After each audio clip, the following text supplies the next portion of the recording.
pounding the table, suggesting that Jalen Brunson has proven he can be the best player on a championship team. So, and the Knicks, when they brought him in, they thought he would be kind of a tide that could lift all boats, that could be the first guy in the door, a point guard that players would want to come play next to. So that's the next stretch. Will they be able to add bona fide all NBA talents to this roster, scoring options that, when you have Jalen Brunson next to them, it's a luxury as opposed to Jalen and Julius Randle putting their head down and penetrating play after play when the going gets tough. So, that's kind of the next step. I mean, they do have to figure out what's going on with Emmanuel Quickly's extension. They got to figure out how to maximize Evan Fournier's expiring contract as a trade chip. But right now, I think that's the big piece. There are small things too, like can RJ Barrett truly grow into a legitimate two-way starter that you want on the floor time and again in postseason crunch time opportunities? Can Mitchell Robinson continue to be healthy and be out there and grow with this unit? All those questions are out there, but I am also starting to wonder what Julius Randle's future is with this program, particularly after changing representation from CAA to WME. That's something that some people on the league have suggested to me is a potential trade situation to look out for.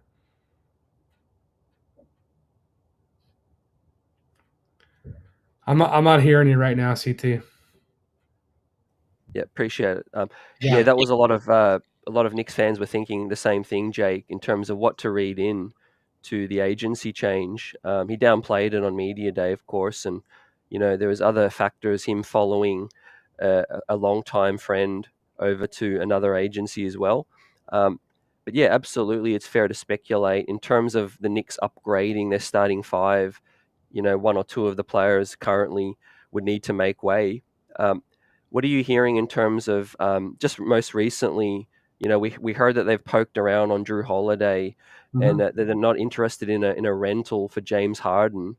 So does that signalize that they're more patient in terms of waiting for a player that they feel is going to make a bigger difference and wait for that opportunity to put all their assets in?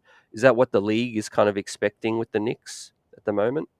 I mean, that's been their company line, and that's what they've done pretty much since Leon Rose took over. Sure, they went out and splurged for Jalen, and I'm sure they went and paid RJ Barrett, thinking that he could potentially be a salary that they could trade for one of these guys. But they've truly backed off and haven't gone full out swinging to go get the player that would be that player until they really believe he's that player. Obviously they pulled away from Donovan Mitchell talks and never fully gave, a blowaway offer to Utah that they could have. So right now, the Jrue thing, I think they were trying to see how little it would take, how much of their asset stockpile could they go and get someone of his magnitude to do that. But Boston had far more incentive. I mean, they're clearly a couple players away, a couple of things shaking out their direction in order to be able to get back to the finals that they were just at in 2022. The Knicks making the second round again this year would be considered another nice accomplishment, So all that being said, if they start below expectations, if they are struggling in the Eastern Conference to get back to that 4 or 5 lane that they've been in, does all that change? Do they all of a sudden start to panic? Does someone become available that they decide to push all their chips in for? The Dallas Mavericks didn't enter last season expecting a trade for Kyrie Irving. So could something like that materialize with New York?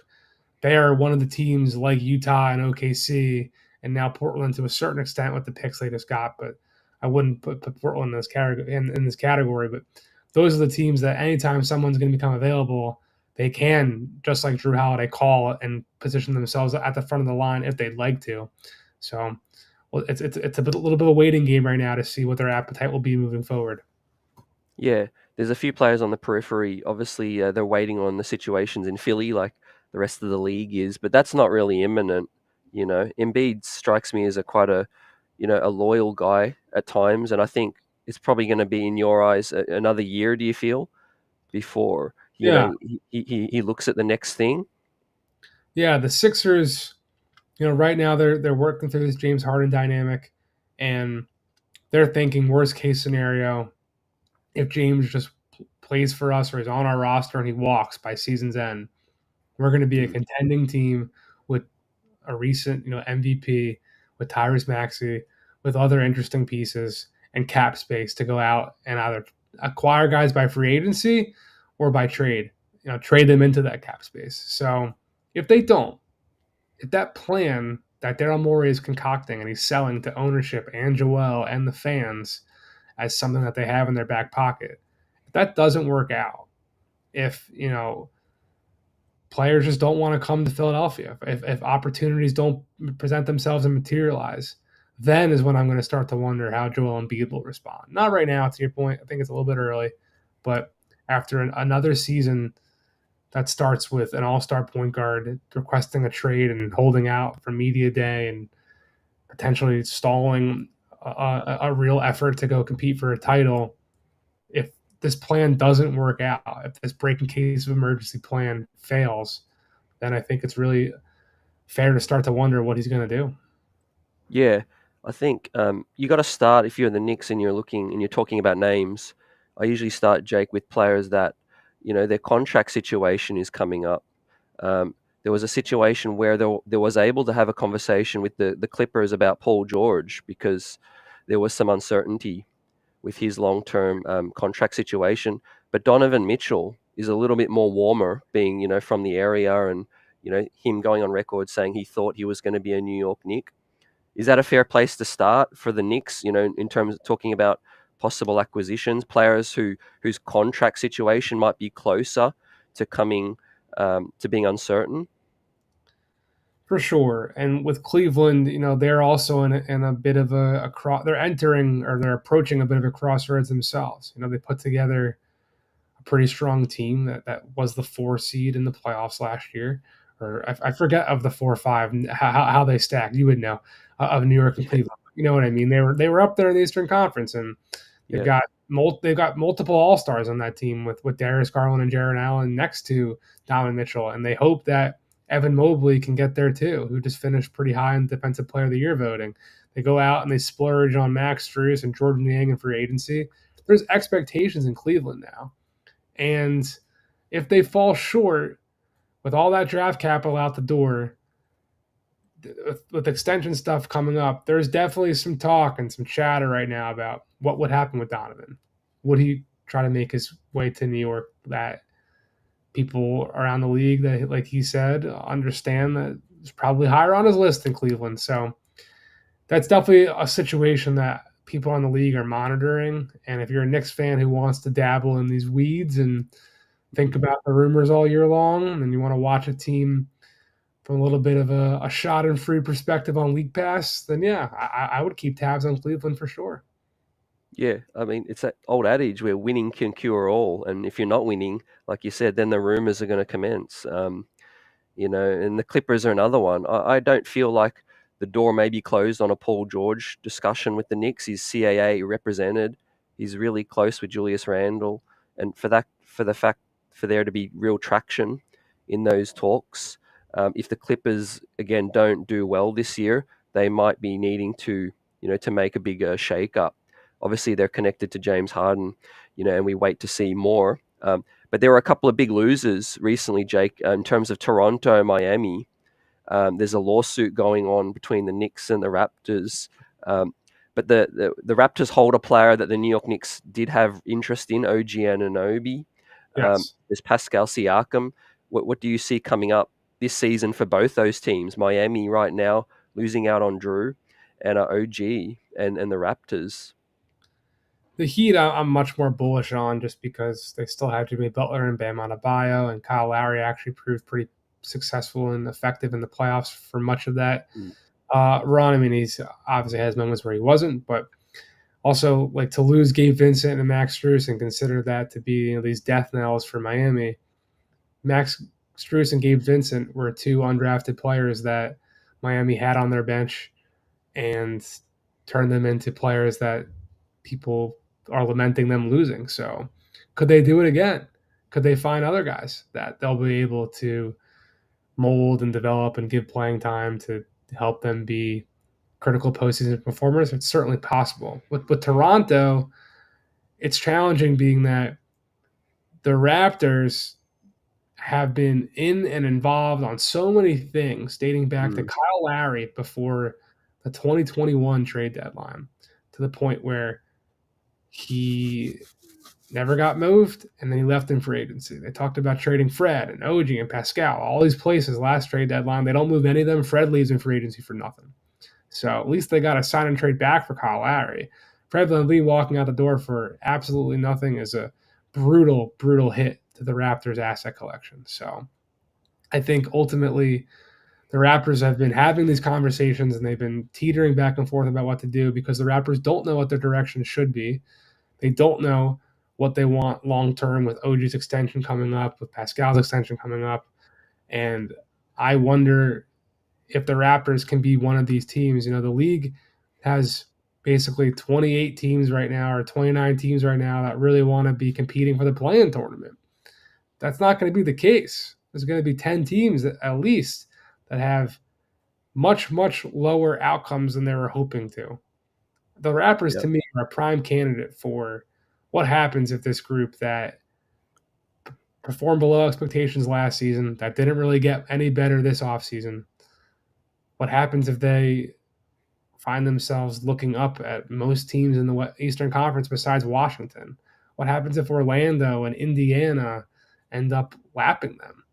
I do wonder what direction the Raptors are going to go, because it does seem like they have really, contemplated tearing it apart and going full rebuild around Scotty Barnes for the last couple of years, ever since they got Scotty into the building. So it'll be interesting to see what direction they ultimately go, depending on how the games start to go.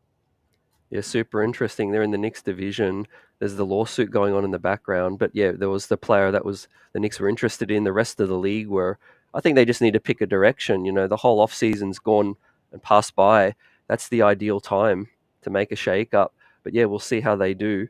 We've got two quick ones for you, Jake. So we just mentioned Emmanuel quickly. That's the next thing that the Knicks fans are waiting on. He's got big fans in the organization, in the front office. Would you expect an extension to get done before October 24th, the deadline?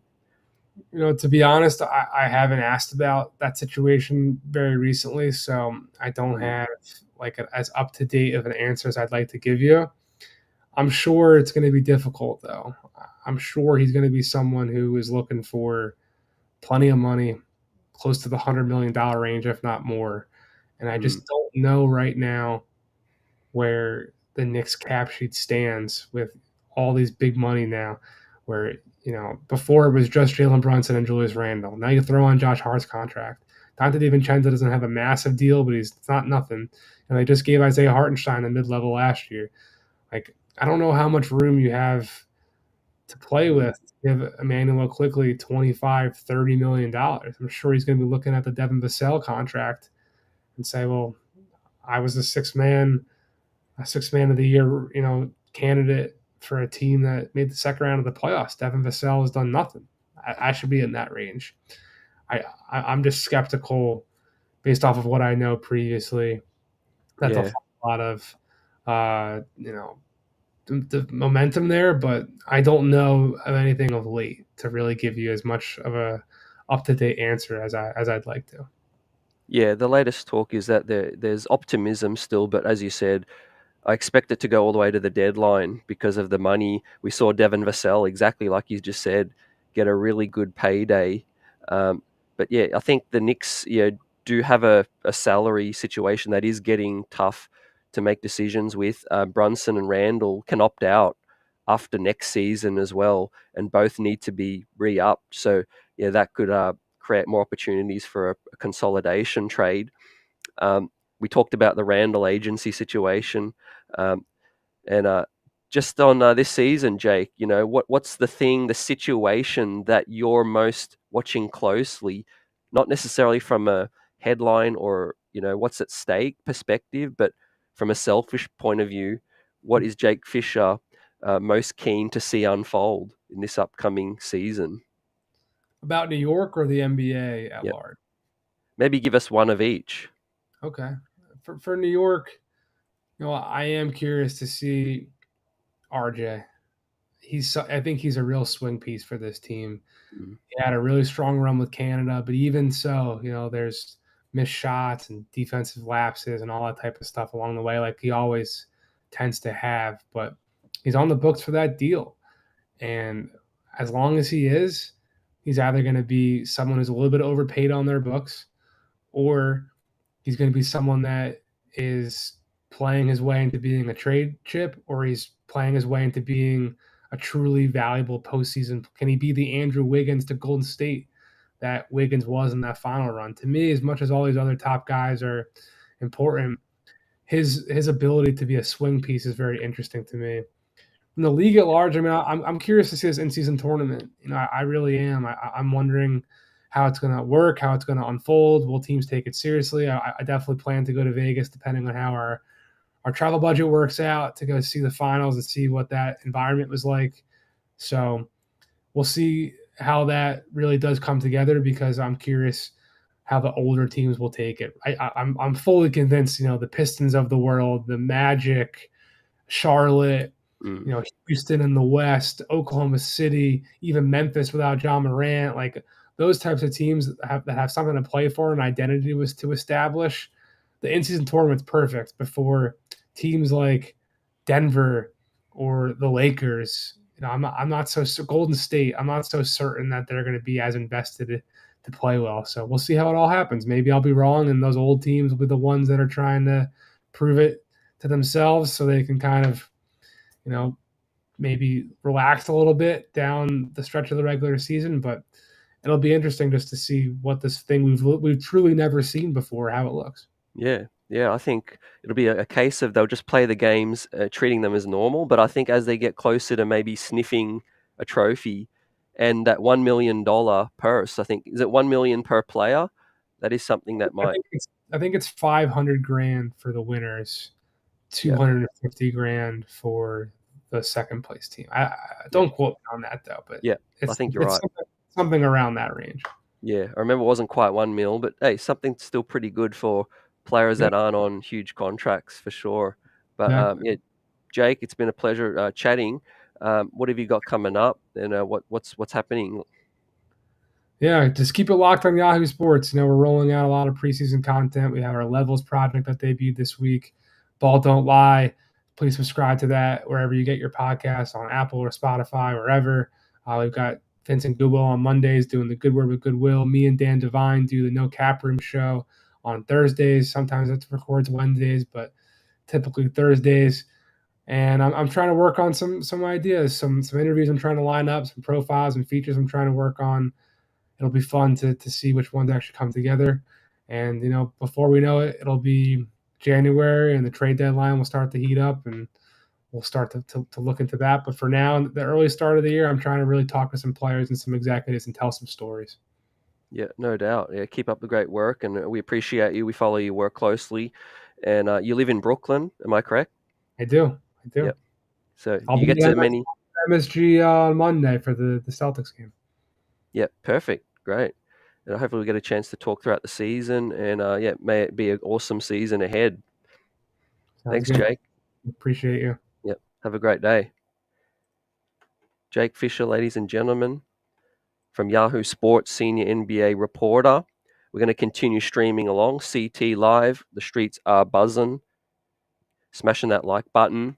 We see you, chat, and we'll talk and get through your questions. Apologies, if we didn't get to address some of it with Jake. We tried to cover as much as we can in the time we have. But New York Knicks basketball is here. It has arrived, ladies and gentlemen. We've had a few days of training camp, a trickle of news coming through. I'll talk about it today. But yeah, it was good to get Jake's perspective to start the season, get someone's thoughts about where the Knicks stand in the East, someone outside of the Knicks circle. And then we're certainly, we got a ton of guests coming through. If you guys haven't seen already, welcome in.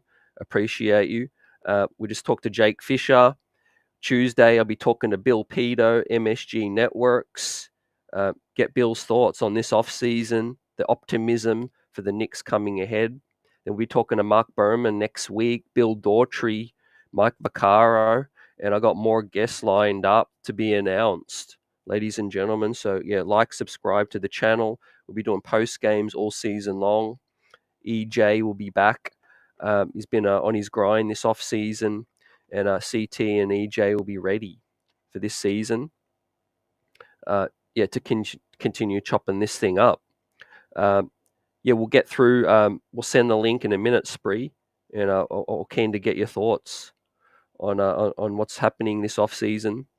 But yeah, Andrew, salute. David, what's good? Kaiser Soze, Gerard, Will, appreciate you. JJP, and I'm excited for this season. It's going to be a big season ahead.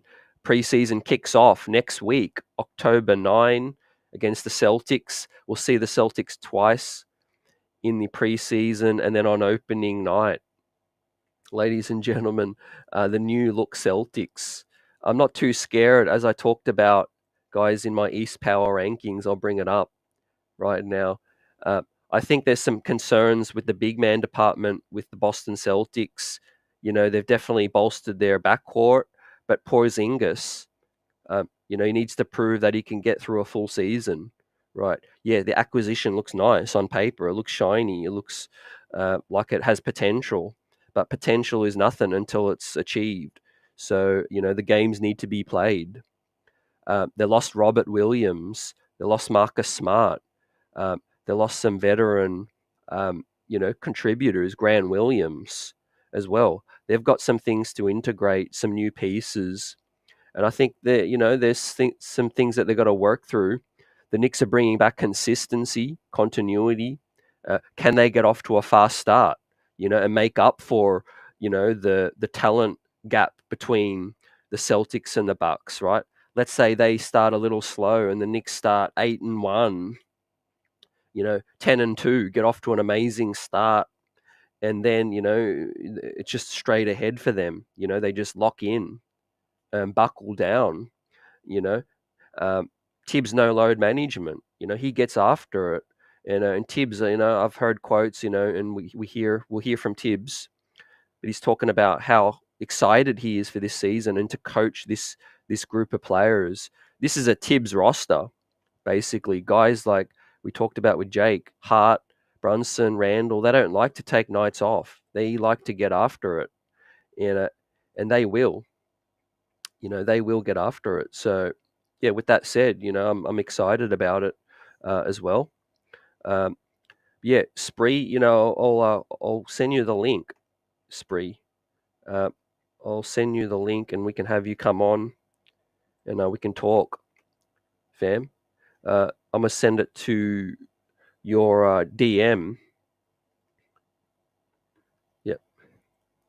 I'll send it to your DM on Twitter. Right, Spree. So look out for that. If you do want to hop on, I'm going to send it through there.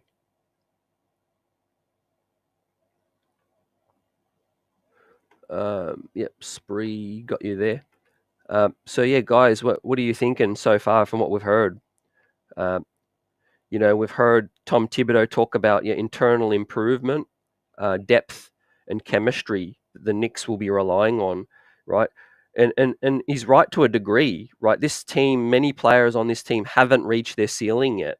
So there is internal improvement, to be had. In terms of that, right? There's chemistry. These guys look super tight, with each other and want to play for each other as well. So yeah, nothing but good vibes coming in.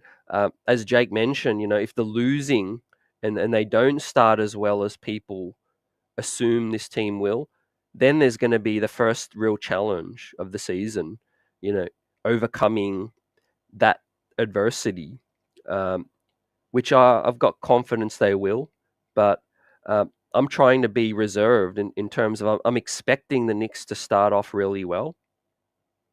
But, if they don't, they will work through it. We've got a full season of 82 games. You got Josh Hart, coming in for his first full season. You've got Emmanuel Quickly, the chemistry again, coming in as reigning runner-up, sixth man of the year. I'm expecting Quickly to get extended. That's what I do think will happen. I think it's going to go all the way to the deadline, and I do think it's going to be around that 4 to 5 year, 90 to 100, 110, somewhere between there, fam. So, yeah, that's what I think is going to happen. Yeah. So, yeah, we're going to have Spree come on. We'll get his thoughts. Yeah, and we'll talk to him. We'll talk to him about it. Joel Embiid. Everyone wants to know what's going to happen, with him and with Philly. The first domino has to fall, and that is with James Harden. And I think Philly's days, Embiid's days in Philly are numbered. It's just a matter, in my opinion, of when it's going to happen, how soon. Unless they can pull a rabbit out the hat and, turn it around with a huge move, I see his days numbered. Now, I want to talk a couple of talking points this season, ways Tibbs can improve. He's talked about extending the playbook a little bit. So I'll believe it when I see it. That'll be great. I think all Knick fans have been hoping for, more cohesion offensively, less isolation ball, more sets, after timeout plays, pulling the starters in a blowout, not having Julius Randle slam the ball with 3 minutes remaining and get tunneled, falling on his back. Just, crazy sights like that, we hope will change. Accountability. Why do I put that there? I'm talking about, if players aren't, playing as a team, and doing that, then I think, things are going to, really require, more accountability. Yeah, without further ado, I'm going to hook up Spree. We'll get Spree on and hear from Spree. Welcome in, Spree. How you feeling? It's been a while, man. How you doing? Yeah, I'm great. Good to I hear wanted from to you. say hello. Yeah, appreciate it. Thanks for coming through. Yeah, man. You excited? Yeah, really excited, man. We haven't had this level of consistency with this team for a couple of years running, since the Melo days. Right. How do you feel about it? Yeah, I mean, last year was such a great year. Would have loved for them to have made one more step, but you can't really gripe when you have such a good season. And look, they brought most of the team back. They added Dante. There is something to be said for continuity when you play with the same people. Would I have liked for them to have possibly done more? Sure. But we have to keep the big picture in mind too. I mean, if you do something, it could prevent you from getting the big fish. So you have to always ask yourself with each move, is it really worth that guy? Is he going to really make you a championship contender? So I understood it, CT. The East is improved, as you know, but there's always optimism with the beginning of the season. So we'll see. Yeah, yeah. I feel like we've got our finger in two kind of hands in two jars, Spree. In terms of like we're happy with the team we have, and we believe we can beat anyone on any night. But should a talent become available, we believe we've got the draft picks, the players that we can like go more aggressive. And I don't think we've seen the Knicks be as aggressive as they can be, if they want to be. Like, what do you think with that? No, they haven't. But there's two sides to that. You also don't want to make a mistake. So like there's nothing wrong with being patient, but yes, to your point, you can't just sit there and be patient the whole time. You eventually have to make a move. So I I think I'll be honest here. Like the Donovan Mitchell thing, people can have regrets about that. I thought they were asking for a lot that I wasn't necessarily comfortable Mm. with, but the holiday thing was a serious thing that I was considering. CT, like when that came about, you know, I love RJ, but if they were willing to do RJ and maybe one pick or two, I would consider that. But based on the package the Celtics gave, that was a high type of price, and so I don't think the Knicks were prepared to give like a Mitchell Robinson and 2 first-round picks. I think that's a little high.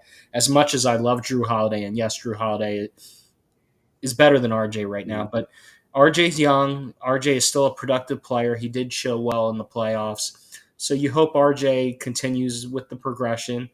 Um, I don't know what's going to happen in Philly, CT. We don't know. You know, that's something that I'm monitoring the whole year, like most Knicks fans, just to keep an eye on that situation. Yeah, no doubt. It's tricky because they're in our division, man. Same with the Raptors. Right. I think the Knicks, like it sounded like last year, Spree, they were really interested in OG. I think the asking price, and then obviously now the fractured relationship between the two sides, they're not getting any trade done. But as I mentioned to Jake, I feel like the Paul George discussion was something that was real between the two teams, from what we've heard. He is really close to Julius Randle. For people that don't know, he's CAA represented, and those two are tight. He was on his podcast very early on. Remember that? Mm-hmm. Mm-hmm. But Julius has changed agents, and we heard interesting. Probably the biggest nugget I got from talking to Jake now was that the league is talking about it. So people who did see that outside of the Knicks are seeing that as someone who's gearing up for his possible future somewhere else.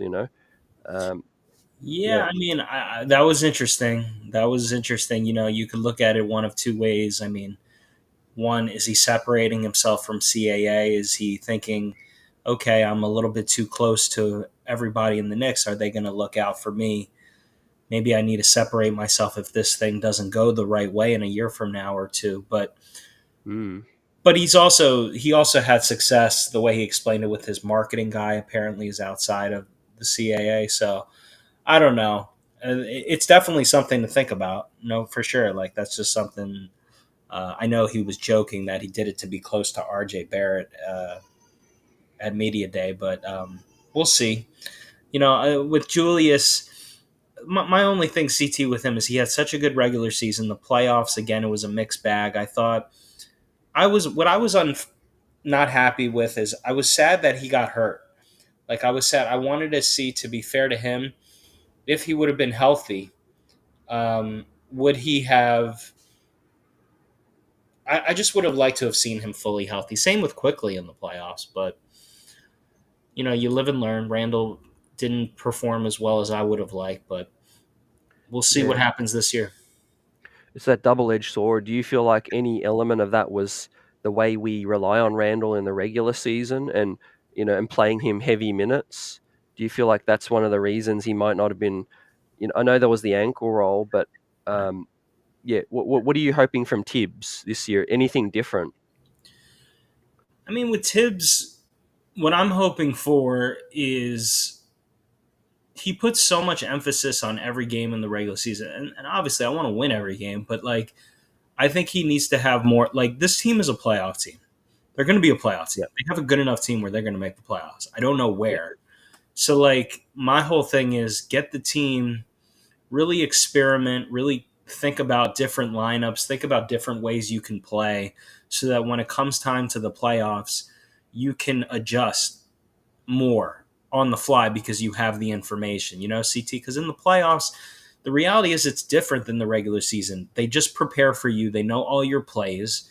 It's literally just making reads, and it's literally the Heat defense just saying, okay, I'm making these guys shoot because I know, like, I'm daring these guys to shoot for a quarter.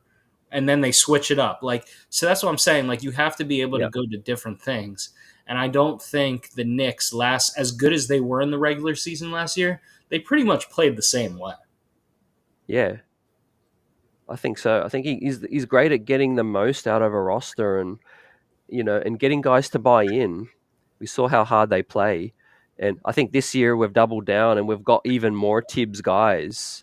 Um, we've brought in Brunson and Randall and Hart's buddy, but he fits the culture. This isn't a situation where we just paid someone's buddy. I think he really fits what we're trying to do.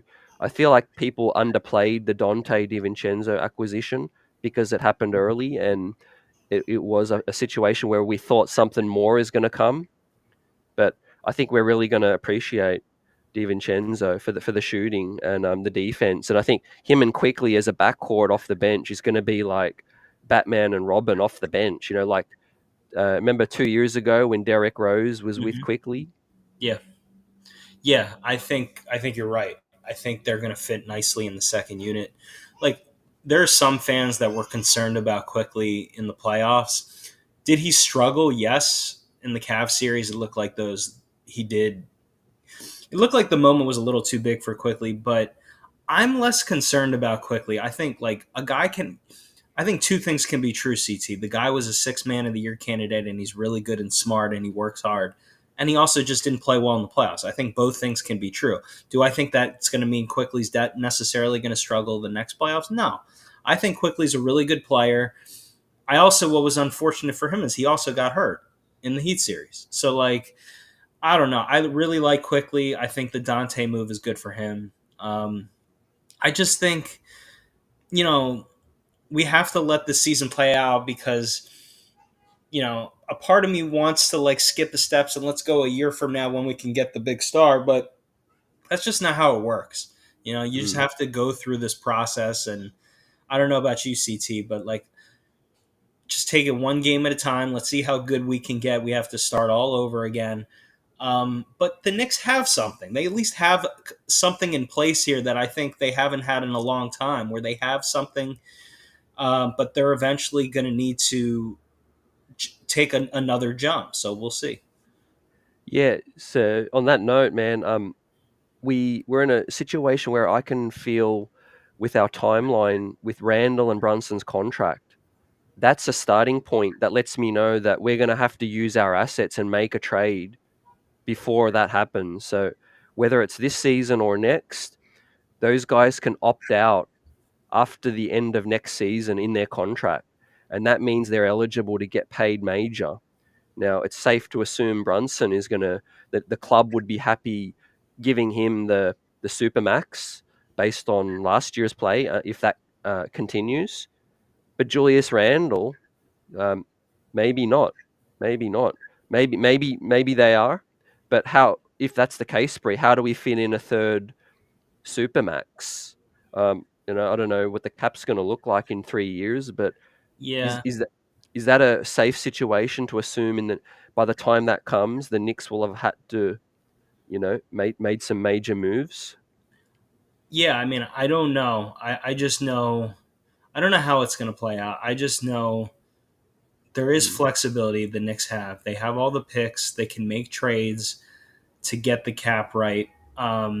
With Brunson, Randle, I think you can have a team where Brunson, Randle, and another big star is on the team. I don't know how it's going to play out. It may require some discussion about Brunson and Randle taking maybe a little bit less. I don't know. I'm not a money guy, but what I will tell you is I don't think the Sixers are going to want to trade Joel Embiid to the Knicks in division. That's going to be a hard one. But crazier things have happened, and we probably do have the most assets in the NBA. So that's something. Look, Damian Lillard wanted to go to the Heat, and they didn't trade him to the Heat. So Leon Rose was his agent. I'm not going to look far ahead. Obviously, I'm going to monitor it. Would I love to add Joel Embiid? Yes, I would, assuming he's healthy. The guy, you can say whatever you want about the guy. He's still a top 5-6 player in the NBA. So we'll see. I don't know. I think this is going to be a good team. Like I said, this season, I don't know where we're going to finish. I personally, yes, the Bucks and the Celtics have improved, but outside of that, CT, is there other team that you really, who can't the Knicks be better than in the East? Yeah, absolutely, man. And I just said before you jumped on, I said if we get off to a fast start, that could mitigate the talent gap. Like, let's say maybe not for the Bucks, because I feel like Dame's just plug and play with Giannis, but the Celtics more so. A brand new point guard, Porzingis, when has ever he stayed healthy for a full season? No Robert Williams now. They're talking about playing Luke Cornett some minutes Yeah. because, Al Horford's 37. So let So, me ask you this question, CT. Who do you think on the Knicks roster this season do you think will break out? Like if there's one guy you had to pick that you're looking at that you think can like really have a nice breakout season, who would you say? the two guys in the wing spot, in the starting wing spot, Quentin Grimes and RJ Barrett. Okay. I think they're going to get the most opportunities. I think, Hart and DiVincenzo can close games out, but I think the plan for the Knicks is to keep them as bench players, like in essence. And I think the plan to start the year is to give that runway to Barrett and Grimes in the starting unit, because eventually, if we're making that big upgrade, it's going to take their spot. If we make a huge consolidation trade, Hart and DiVincenzo are going to stay on the bench, I feel. Yeah. Otherwise, why are you making a blockbuster trade? It's not to move DiVincenzo as a starter. It's to solidify your bench so that when you do make that splash, those guys are backup. What about you? Yeah. No, I agree with you. I would say Grimes. I think Grimes. Yeah, He got such good looks last year. He should shoot. I'm hoping close to 40% from three. I'm hoping he does more than catch and shoot. Obviously, that's what he's known for. Hopefully, again, I'd like to see him. Apparently, he's been working with JJ Redick, which is really good. Like, I'd like to see him more off the yeah, ball, also handle the ball, maybe a little pick and roll. I know that's asking a lot, but at least be a little bit more comfortable off the dribble. Um, he's good at catching shooting the ball, though. The playoffs was a little tough for him, but I think he can break out. But again, CT, the thing with this is he's think about the minutes. Okay, so you just mentioned DiVincenzo, Hart, Grimes, and RJ. There's only so many minutes to go around. It's going to be interesting to see. Like, is RJ playing this year? 35 plus minutes a night? Is he? I don't know. mm, I don't know. yeah, So again, let's not burn out. I think this is a good problem to have, but again, in these games, sometimes some guys may not like the fact that they're sitting late in the game. So you can't play everybody, but it's a good problem to have. CT. Let's not burn it. Like to your point, it's a long season, so like let's use all of our pieces. Let's not let's protect them and not get guys hurt. So maybe you know some guys may have to play 20 to 25 minutes with this type of depth we have, which is a good problem. yeah. I just want to add something to that, which is, like you said, I'm not worried about the regular season and all these pieces. I think Right. with injuries, back to backs, I think we'll find a way to keep everyone kind of content. But the playoffs, if when we get back to the playoffs, that's going to be a tough ask to shrink. We know Thibodeau likes to shrink a rotation in the playoffs, right? Out of all that talent, someone's going to have to, take a back seat in the playoffs. What do you think about that? Yeah, I mean, absolutely. Like you have to shorten things in the playoffs, and I just think it's so crucial. Like it's the playoffs are weird, man. Like obviously we've been fortunate. We've made the playoffs 2 of the last 3 years, but we finally have a good team now, and like it really is true. The regular season is not like the playoffs. It's different. It's just you're playing one team 6 or 7 times in a row. They know all your plays, and like you have to. There's just way more adjusting. I'm sorry. Like the defense in the regular season is not like the playoffs. It's just it requires you to really. I think the ball movement is key, and like just literally transition getting that's why I think Grimes and Quickly have a lot of value, because the one thing you could say about those two guys, CT and Brunson, they're would you agree with this, they're probably the best at making quick decisions on the Yeah, team. I think no that's just doubt. so important. Like they play on instinct. instinct. Like boom, boom, don't have it, get rid of it. And like I think Julius got. To be fair to Julius, he got better at it, but I still think he can. It's about consistency. He had an All NBA regular season. I think he did it in a couple games in the playoffs, but he had some injuries. I want to be fair to him, but Julius, I still think he can get to another level with this. Like he has certain gifts. Like his when he goes down head steam, nobody can stop him. But he still has the ability, I think, to go to another level with the passing if he really wants to. And the thing that I heard that was nice to him, what he said was he's watching a lot of film and he thinks he's going to have a more efficient year. Did you hear those comments? Yeah, You heard it? yeah, So yeah, I think that's the key with him, man. Look, I think Randall has a lot more talent than people give credit for. It's just the decision making if he wants to do it. When he processes the game and makes the right play, he's a very, very good basketball player. So we'll see. yeah. Randall is a really good passer. Like you He really, can be. He can be yeah, when he wants to be, but like it can't just be two quarters and then one quarter the ball sticks, or it can't be um, the three. The three is so critical for Randall CT when he shoots. We need him to take threes, but he's got to take the right threes. And I also think it's very important for him to get to the free throw line, transit. Like he's got to score in different ways. So we're asking a lot of him, but I personally like Randall more than a lot of people. The playoffs is a real thing. He has not played well in the playoffs. He has to overcome that. I think he can do it.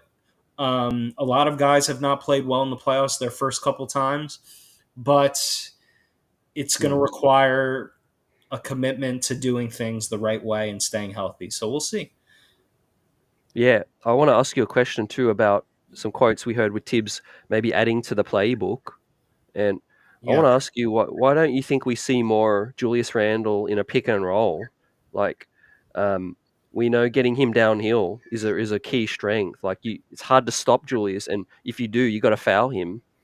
So, I want to get Randle not bringing the ball up, but just have him trailing, get him downhill, create Yeah. those mismatches, or also pick and roll. Like, do you feel like why don't we see a bit more of a pick and roll with Tibbs? It's a lot of dribble handoff. I think there should be more pick and roll with Randall. Anything to get him on the move, whether it's a pick and roll, it's a pick and pop, it's a transition play where he runs the break.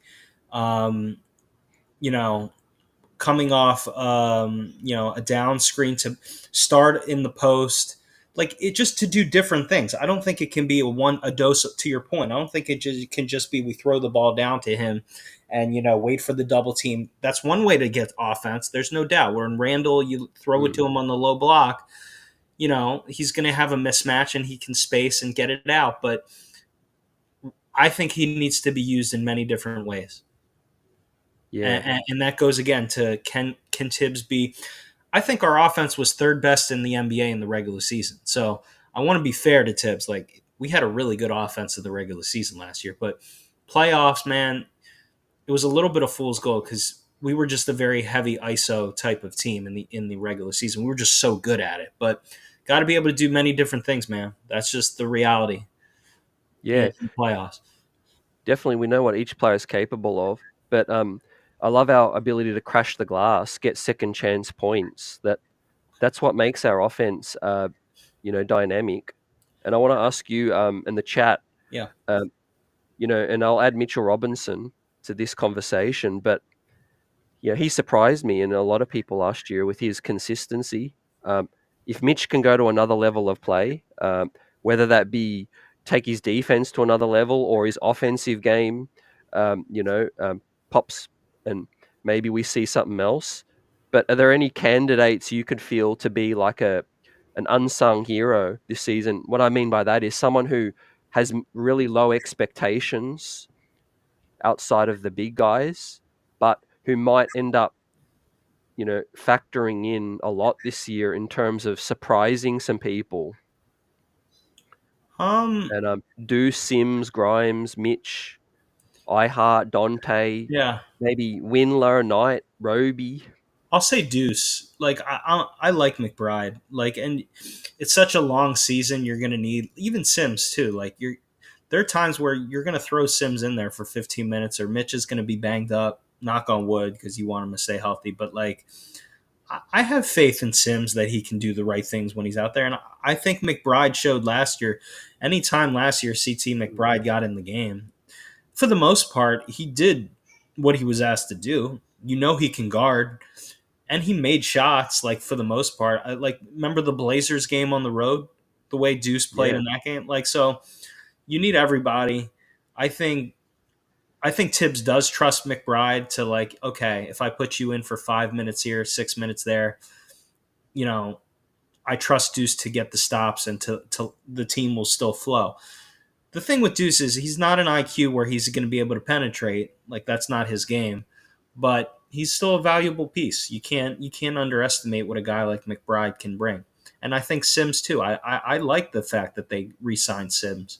You need depth. It's too long of a season. yeah, and they'll get their spot minutes. I really feel like if Tibbs trusts you, he'll, you might not play every night, but really, what roster in the NBA is Deuce and Sims getting major minutes anyway? No. Really, I think they need to be, not going to say like grateful, but I guess they need to be kind of appreciative that they will get some opportunities on this team that's a winning team.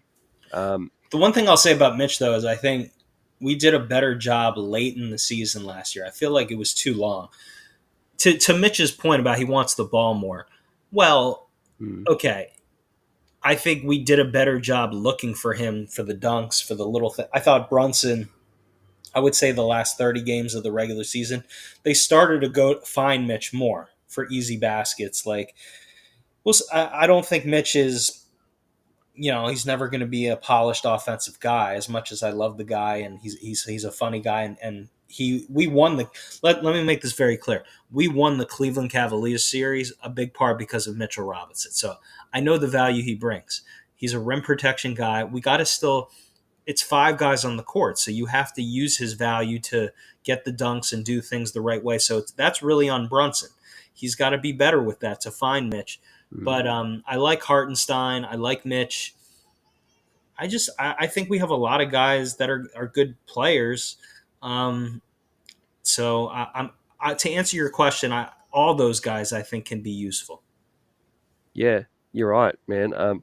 We're kind of that's our MO. If you ask me, we're deep, and we need to run teams off the court, because older teams like the Celtics, even the Bucks with Dame, they might not have the best backcourt in terms of defense, Right. and I think the Knicks. I don't know if you caught a lot of FIBA spree, but 40-minute games, substitution patterns, just getting guys fresh. I think that's what the Knicks can do this year. Whoever's on the court, just go hell for leather, give it their all. If you gas out, next guy in, and we just run dudes off the court, especially off the bench.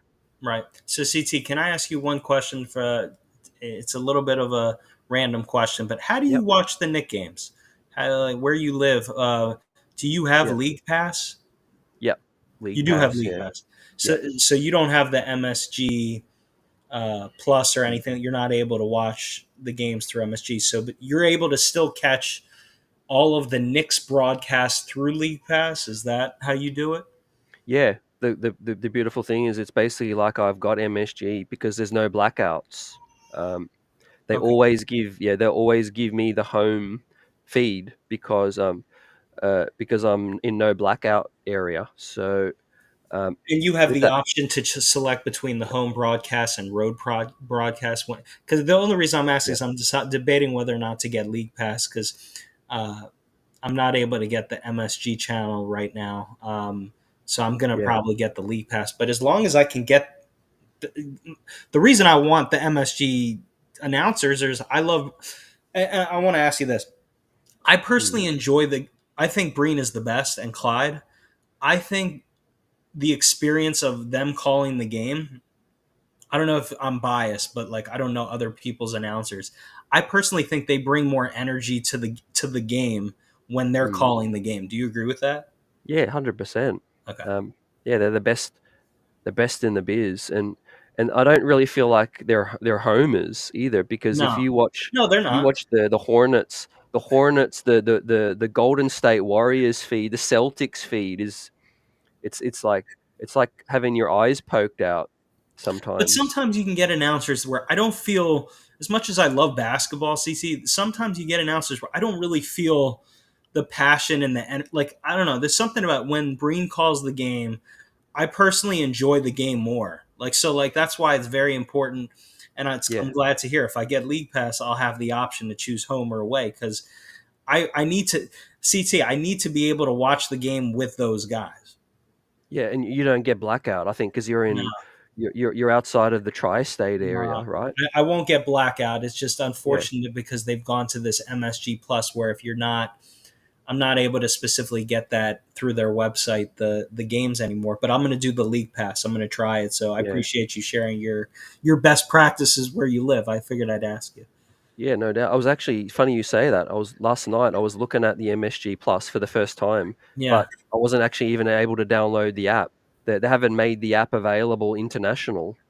So Yeah, I mean, it's like a new thing now with that, and I was able to make it work. But now, if you don't live in New York, um, you can't get the MSG Plus outside of it now. So it's been more of a challenge for a guy like me who doesn't live in New York but wants to see all the games. But I'm going to do the League Pass as long as I get those guys through League Pass. I'm fine to pay the money. CT. It's just I never thought about getting League Pass, but because I just watch the Knicks games.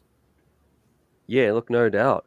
And our next guest on is Bill Pedo, Okay. talking to him on Tuesday.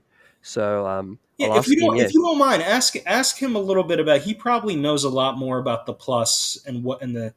If you don't mind, CT, I don't mean, obviously we got to get the more important questions asked, but throw in a MSG plus just for guys like me who think about mm. these things. Yeah, no doubt. I've actually, I think it was last interview or the one before, when MSG Plus was announced, we got his thoughts on it. He gave us a rough time frame of when it was coming out, Okay. and he might have some more. Yeah, he might have some more updates. Is there anything specific you want to know about it? No, just like what's the best way for a guy like you can mention. I'm not just saying it just for me. Like somebody international. Like, what's the best approach? Do you think League passes? Like we obviously love the MSG channel. He probably gets all of those questions all the time. Or like some guy doesn't live in New York. You know. How do you go about finding you guys? Is it just only, unfortunately, you can do Yeah, it through League Pass? You can't do it through Plus, or if you want to throw in a question about for the new people that live in New York that want to know more about Plus before the season, so they can get linked up, because it's a new system now, because the MSG Go has gone away. But I'm no, regardless, I'll find them, and it's Bill Pito was one of the guests I really like that you have on. He's a good guy. no, appreciate that. And I'll add just another bit of insight to the League Pass, because that's what I've been doing for decades now. Yeah. But it's evolved, Spree. It's got so much better now. I think it was back when probably 2010 with Amari League Pass. What would happen is whenever there was a timeout, I'm sure, yeah, MSG went to a commercial break or wherever. League Pass would do the same. It would give you this NBA League Pass, advertisement that would just play over and over until the game restarted. Now, you get the jumbotron at MSG, Garden Vision. Oh, it's There's cool. no that they don't even go to any commercial break. You get to see the in arena feed. That's nice. I mean, that's actually Mm. even, you don't get that on the MSG. Like, the one thing that you won't Yeah, get if you don't get the MSG channel, you're not going to get the pregame, you're not going to get the postgame. But I can live, as much as I love Bill Pito, I can live without that, because you get all of that on YouTube. They're going to post all of the interviews and even the highlight and analysis breakdown with Wally, Allen, and Bill Pito. So I'll basically catch yeah. the clips of that stuff without having MSG, and I'll still get the game. So it'll work out. Well, Um, even better. Not to Even cut you off, better. but it's got better than that. Recently, they keep the MSG feed running after the game all the Okay. way through to the post game, the analysis. Wait, for League Pass? For League Even Pass? on League Pass. Yeah. So you're telling me if I get the League Pass and stick with the MSG, you're telling me I can still get all of the stuff on MSG after Yep. the game? Yep. Really? I Yep. didn't know that. It just keeps playing. See, Yep. this is like I wouldn't know the answers to these things, so that's really interesting. Okay, I'm gonna have to get it. But CT, I really appreciate. First of all, I just want to say I started chatting with you on. I'm just very proud of how you've built this. I love what you're doing. You've made it your independent thing, and you bring a lot to the table. You're incredibly knowledgeable, and I love the guests. You got the elite. You got Daughtry, you got Mark Berman, Jake Fischer, Bill Pito, Mike Vaccaro. So all the fans listening, he's got the plug guys. Maybe you'll get Peter Vesey again. We can't forget about that interview, which was a fun interview. I love all those interviews you get because we don't hear from a lot of these guys on the platforms on YouTube. You're able to get them, so I think there's value you've created here with this platform that makes you a little bit unique. So I have to give you some credit. No, man, I appreciate that. Yeah, I try. I mean, I grew up idolizing these guys as well and appreciate what they do. And Peter Vesey, I was actually thinking about him the other day. He does the NBA alumni. My next aim is to get a player on, whether it be former or current. Obviously, the Knicks are a little bit tighter with current player access. Mm-hmm. But I am in discussions with hopefully a former Knick to come on. I wouldn't say a Knick legend, but Zach Randolph is someone I've got a connection through one of the Australian basketball teams. He's a co-owner. Okay. So yeah, if I can talk to Zebo, because that's a forgotten era of the Knicks. Right before we blew it up with David Lee and those guys. I don't think they get appreciated as much. Jamal Crawford, they don't, because the team wasn't so good, but they achieved a lot of great play, individually. Absolutely no, that would be great. I love the Vesey interview did that brought us back to things, even though I thought that was a really good interview, and the anytime you have Berman on, I mean that's always very entertaining. So I'll be looking forward to those this year. But I'm going to let you go, CT. Yeah. We'll do this again, okay? First of all, I really appreciate you letting me come on. I wanted to just say hi because it's been so long. But I'm always watching. I want to tell you that. I'm always watching, CT. Appreciate it. No, right, definitely got big plans, for this season, and we'll chat soon. All the best. Enjoy the games, Spree. okay? Yeah, peace. Bye-bye. Peace, Spree. Ladies and gentlemen, Spree coming through. Diehard Knicks fan. Talked to Spree, known Spree for many years. Always knowledgeable, passionate. He can definitely show his passion more than others at different times. But it's great, to start the season. We'll be hearing from more fans, and continue to shout out the chat.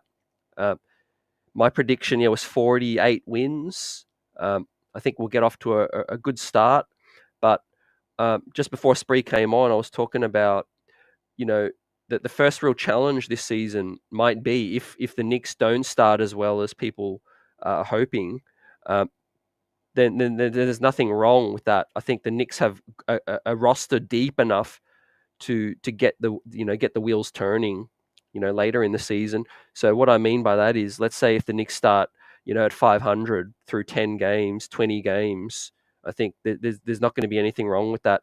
The Knicks shown that they can put the pedal to the metal, at some point throughout the season, and get 5 to 10, 8 games above 500. And I think that's what's going to happen at some point. The Knicks will, put the pedal to the metal, right? Will says Zebo would be great. Haven't heard from him much from his time in New York. Definitely, man. Appreciate Zebo, David Lee, Jamal Crawford. That's that forgotten gap, the era of fans when you were from the Patrick days to that, and then the Amari days and Melo. Between that, some people are cool on Vesey. Yeah, definitely understand that. What are you guys thinking about Mark Jackson coming through MSG Networks? Not to be confirmed yet, but when we talk to Bill Pedo on Tuesday, I'll ask him. He might have something to say about that. It might be even be confirmed at that point. So yeah, salute to the chat, replay gang. The streets are buzzing. Smash that like button because we got more guests coming through this preseason. The Knicks play on October 10. The first game against the Boston Celtics. Next day, we'll talk to Bill Pedo. We'll upload it at midday, 12 p.m. And then we'll talk to Mark Berman on Friday the 13th. That was a coincidence. Bill Daughtry the next day, and then Mike Vaccaro. And I might be locking in some more guests to be announced soon. But yeah, post games will be live this year. We'll have a call-in feature. Shouting out the chat as well. It's going to be a big season. I'm looking forward to it. Now let's hear the latest for those wondering what's going on, what's happening on day. Day 2? Day 2 of camp. We heard from RJ Bully Barrett.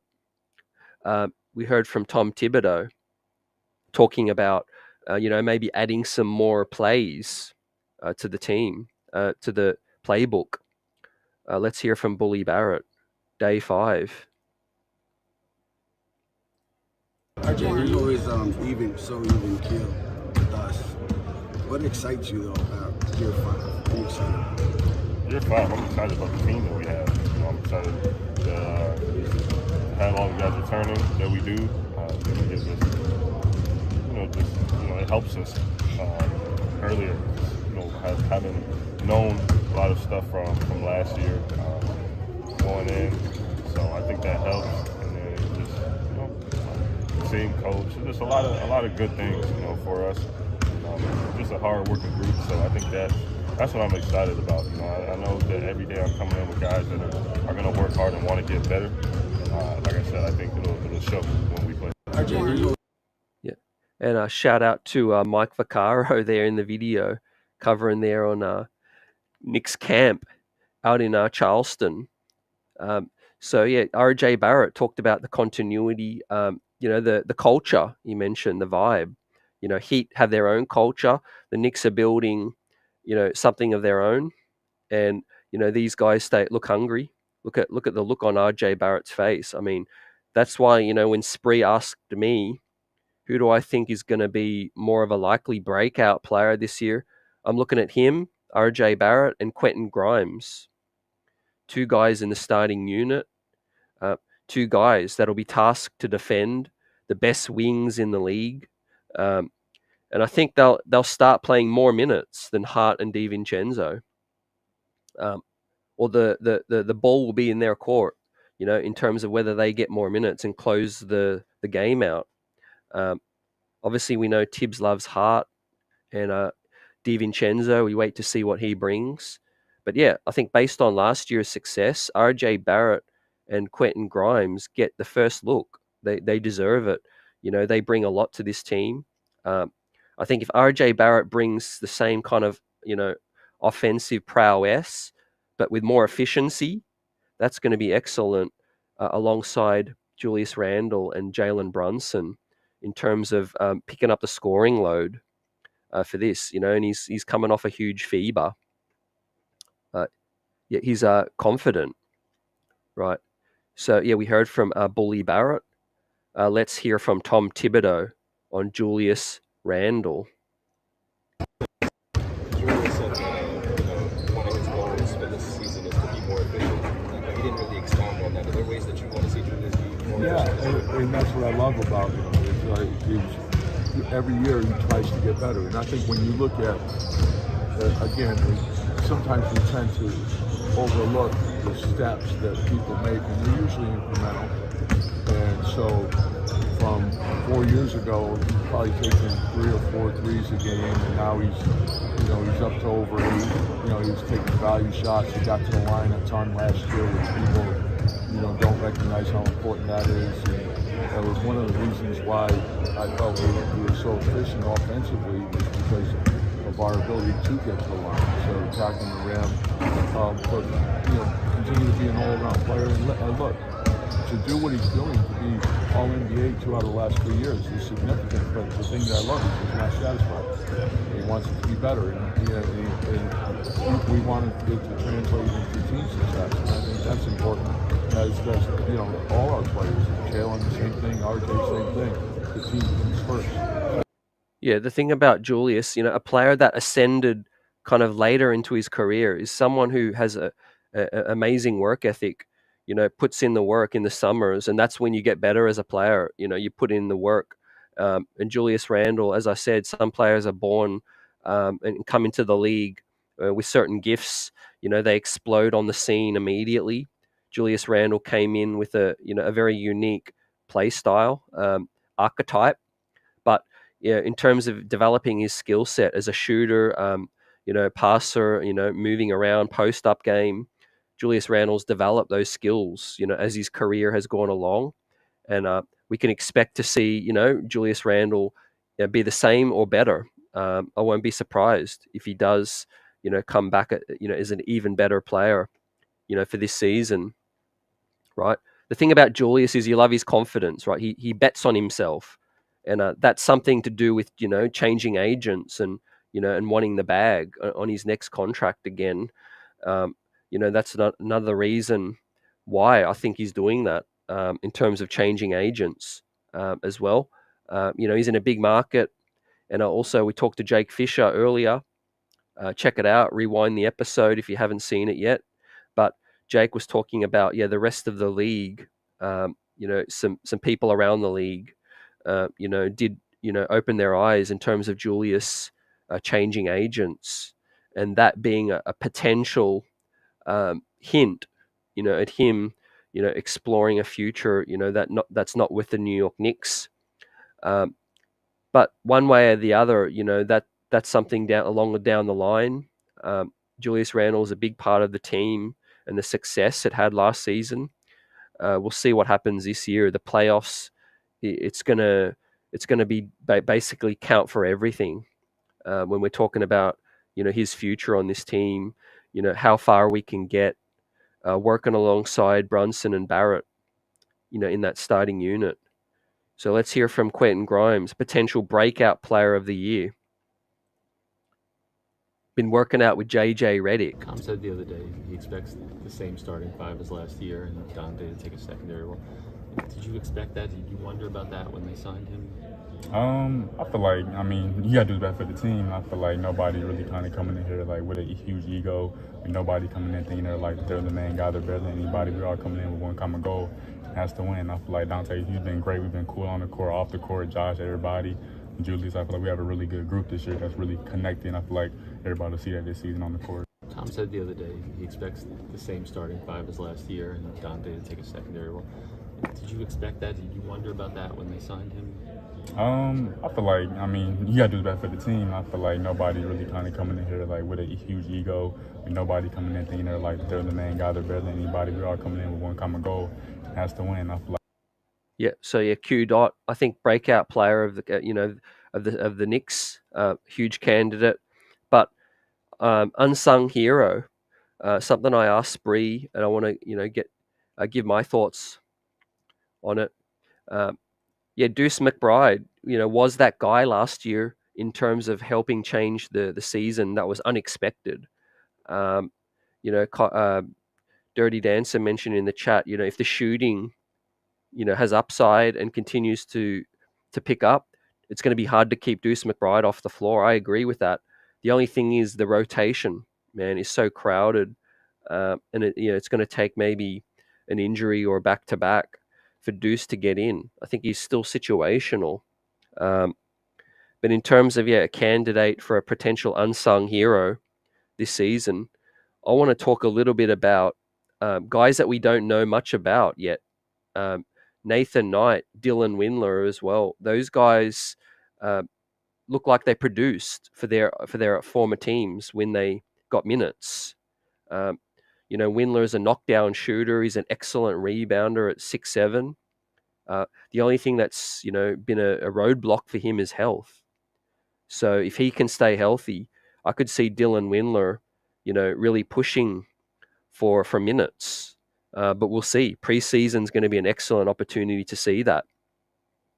Nathan Knight, another one who, fits the slot that this team has, which is the backup four, can rebound, has that dog in him, 6'8", can stretch the floor, can bring the ball up as well. Got nice handle.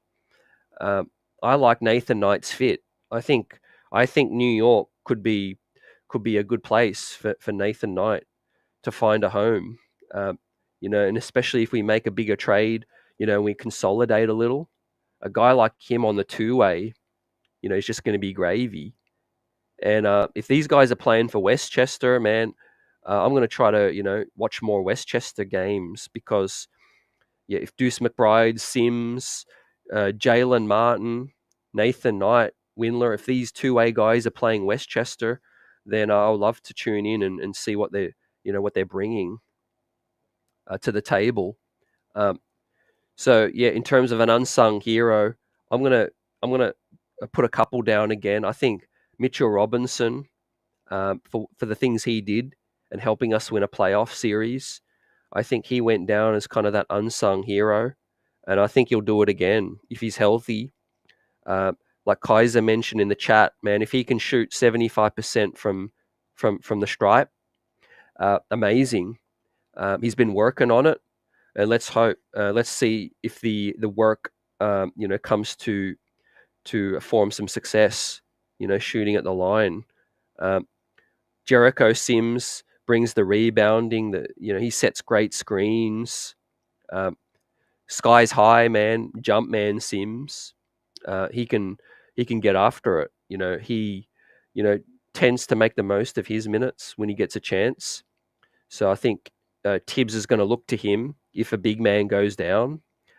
Deuce McBride, we know, can come in, pick up guys full court, get chippy, get disruptive as well. If Deuce McBride's offensive game can go to another level, then, man, we're in business. And I don't really feel like Josh Hart is an unsung hero. We know what he's going to bring. DiVincenzo, I could say, maybe has a chance to be that if there's an injury, if Dante just shows to be the real deal and, shoots 45% from three and closes games out, D's up, moves the ball, gets dribble penetration. I think, Dante DiVincenzo could be that unsung hero. Maybe Emmanuel Quickley isn't here by the trade deadline, and he might need to pick up the backup, minutes, running the offense. Isaiah Roby gets an honorable mention. He had a pretty underwhelming summer league, but he knows the skill set that the club needs from him, which is shooting, rebounding, pushing the break, and I think minutes are going to be won in the training camp, in preseason. That's what Tom Thibodeau loves. There's talk about Tibbs expanding his playbook potentially as well with more offensive sets. I talked to Spree just before about pick and roll, getting Julius downhill.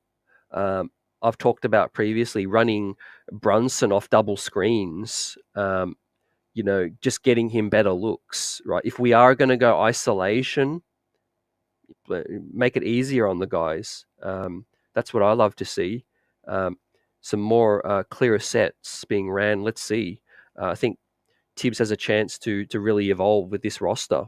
I think, some backdoor cuts, Mitchell Robinson off a lob threat, Josh Hart cutting backdoor.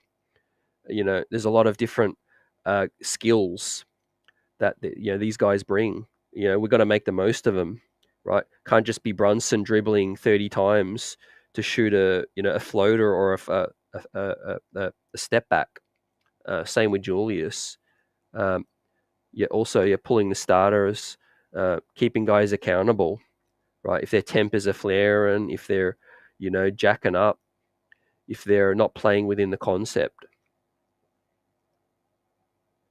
I think there's a world where IQ becomes our second clear best player this year. Very high praise, man. I could see a world where that can happen, definitely. I think Quickly has grown every year in the league since he's been here. It's all but business now for him. Obi's no longer on the team. I think Emmanuel Quickley now really understands the business side of the game. This summer, with Obi getting traded, his contract situation coming up, Emmanuel Quickley is an incredible worker. He knows, especially getting a taste of the playoffs again for the second time. IQ knows what it takes to make an impact, maximum impact for this team. And I would not be surprised, if he comes in with more moves, a tighter handle, stronger defensively, and also, the 3-point shooting has been a little streaky. If he becomes more consistent, I think there's going to be a lot of teams around the league looking at him as a potential backcourt starter next to whoever else they've got. For example, let's say IQ's fit next to Tyrese Maxey. If Harden was to get traded in the future and Philly open up a spot, let's say Portland, next to Scoot Henderson, there's a lot of teams around the league that IQ would be an ideal, backcourt pairing mate. But also with the New York Knicks, a lot of people do believe Emmanuel Quickley can be, starting next to Jalen Brunson. Definitely for me, for stretches of the game, like closing lineups and, maybe starting games. It's not a lineup that I would favor long term, just because of the concerns with the size. But look, defensively, IQ is amazing, and he can pick it up with more strength, more experience in the league. He's got good IQ, no pun intended. And I think it all comes down to shot creation for Quick. We know he can get his shot off catch and shoot. We know he can get downhill and draw a foul. We know, he's got the floater. Getting guys, making guys better around him, making the right pass for IQ, but being more efficient with the 3-point shot, I think is going to be big. We needed that in the playoffs. We do have the assistant coaches. Yeah, David, I see you on that. Some of the Tibbs does, have assistants. I don't know how much they have input in the offense. Defensively, definitely it's all Tom Thibodeau. But that's another opportunity, to open the door to expertise from the assistants, right? So Grimes reached out to JJ Redick. I love that. Let's hear what he had to say. Yeah, I just knew I had kind of reached out to him. I knew coming into the season what my role would be. And Tibbs and my guy Aaron, they talking about the shots I would be getting this season. So I know JJ Redick was one of the best shooters ever in this league. His conditioning was otherworldly and stuff like that. So I would try to get in the gym with him, learn little things, how he's coming off screen, pin downs. I knew that was going to be some of the plays that were going to be ranked for me this season. So I want to be prepared for whenever I get my number called. Yeah, and there's talk coming out of day 2 of camp is that, the coaches want Grimes to be more aggressive.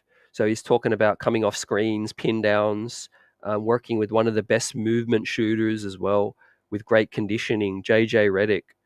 This is music to my ears, man. Another fuel to a potential breakout year for Q Dot. This season, the starting 2 guard, it's settled, I think. And if Quentin Grimes again comes back consistent, he's good at putting the ball on the floor as well, opening up the defense, collapsing. Sometimes he does make that pass that's a little bit out of control, though. He'll get to the rim, get dribble penetration, but then he doesn't quite know what to do with it. He kind of stops, panics, and it might get a travel call or turn it over. So Quentin's good at putting the ball on the floor. If he can make sound decisions with it, play make, and improve that way.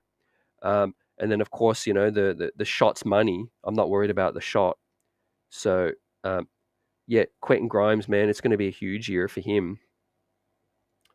And then, we heard from Tibbs about the continuity again. Defensively, have you Well, it's 5-man offense and 5-man defense. And I think the more that the more experience that you have with each teammate, that there's value in that because you've been through a lot of things together. So you're also learning together. And so how we move the group forward, I think one of the advantages that you do have is that you know your teammates well, you know the system well. But last year was last year. It has nothing to do with this year. And so we have to understand that. For you, in your experience. Yeah, that's wise too, what Tibbs has been saying. It's last year, continuity is great, but it's a fresh year. We've got one new face. We've got some younger players whose game is growing. How does it all come together? That's up to him, and that's up to the players. But we're in a great position. We really are, because there's that familiarity. We know, the best part of everyone's game, and bringing that out. And I'm excited to see the closing lineups. I think, and going back to this preseason, guys, I love the what they've done in terms of previous years. It was always Detroit, Brooklyn, Washington. Now we get a chance to play Boston twice, Eastern Conference title favorite, and one of the contenders in the league. So we get to see them twice, October 9, October 17. We get to see Minnesota, Karl Anthony Towns, Anthony Edwards, and then we get to, hopefully cap off preseason with a feel-good win against the Washington Wizards on October 18. We've got a guest lineup, Bill Peter on Tuesday, Mark Berman and Bill Daughtry next week, and Mike Vaccaro after the final preseason game. Mike Vaccaro has been dropping some amazing columns as well, as always, but recently on the importance and of Tom Thibodeau's experience this year and how important he's going to be for the Knicks, to double up, double down and achieve, more success this year. And he's also talked about another column about Jalen Brunson as well. So you could peep that. We'll talk about that with Mike, along with all the other guests. Talking to Jake Fischer earlier today, talking about how the East stacks up. So no surprise, he's got Boston and Milwaukee, towards the top of the East. But he feels like, there's a lot of upside with the New York Knicks this year. The ability to see how the year plays out. Emmanuel Quickly, we wait to see what happens with his extension. But talking to, Jake about Julius Randle, particularly, he feels like, there's some clarity there in the future where he might not be with the New York Knicks at some point. Changing agencies, people around the league have taken that as there is a possibility that he's preparing, which is a possibility. It's just rumors and speculation at this point. But we wait to see, as the New York Knicks will at some point need to get more aggressive in terms of taking that next step. Now we are in a good position, but what's that next step for the franchise? What is needed to level up? Things are going to become more clearer this season. If RJ Barrett takes his game to a whole nother level, then things are going to become more clear. Same with Quentin Grimes. So that's one of the pros to being patient right now and not going all in for Jrue Holiday or a 1-year rental for a James Harden. We get to see what Quentin Grimes and we get to see what RJ Barrett look like in their third and fourth and fifth years for RJ Barrett. A fourth year, I think. So, with that said, those guys are starters. They're going to get major minutes. They're going to get that opportunity to showcase what they can do. Now, the Heat and the Raptors, right? We talked about the Raptors. No one really knows what they're doing right now. They're in flux. I think they're going to make that trade. I think at some point. I don't see the Raptors getting up towards the 6 or 7 in the East. I think it's going to be a slog for the Toronto Raptors this year.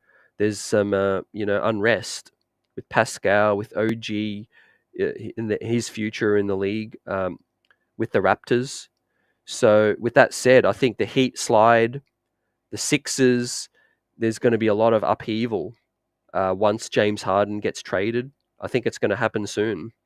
Daryl Morey confirmed at Media Day that, they're working with all parties and, trying to make that trade facilitated so that Harden can go somewhere else. But he's not going to do it to make the team worse. So is that going to drag on? It's a distraction right now for them.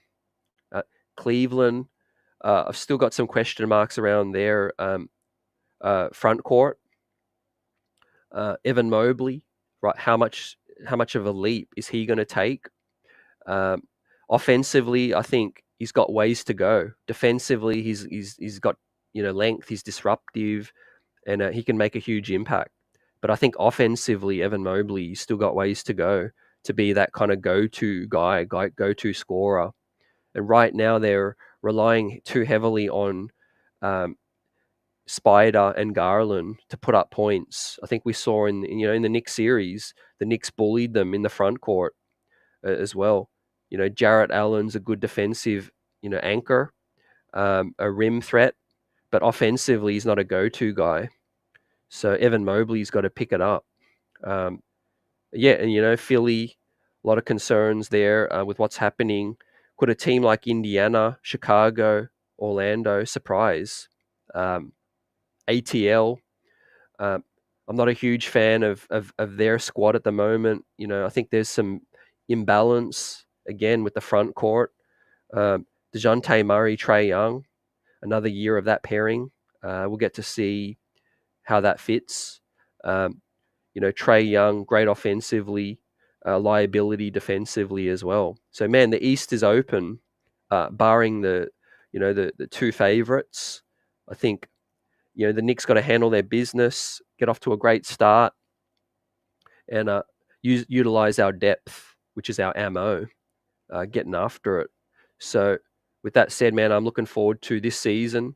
All the guests, the lineups, the chat, the buzz, and cannot wait. Another year of New York Knicks basketball. We'll be talking on the weekend again, and then we'll have Bill Peter on Tuesday, Mark Berman again next week, Bill Daughtry, and Mike Vaccaro as well.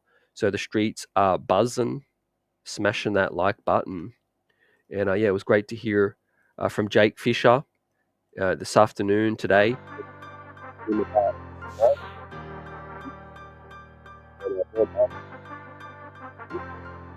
Long. I really do appreciate your support. We had Spree come on, diehard Knicks fan, very passionate, educated, knows what's happening with this team. We'll have EJ back on, and we'll talk to him about this season ahead. But preseason's here, guys.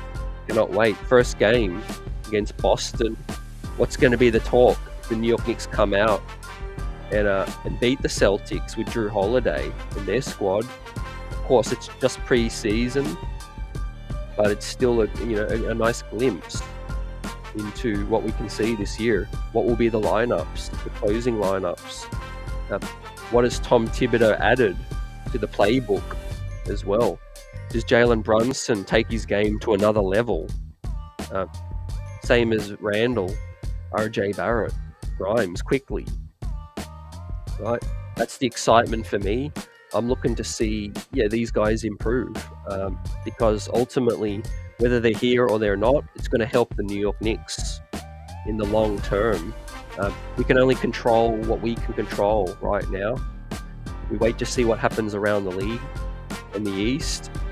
But for the most part, right, it's orange and blue skies. And CT on the solo. Appreciate everyone. Let's catch you on the next one. Have a great weekend. Salute, salute, salute.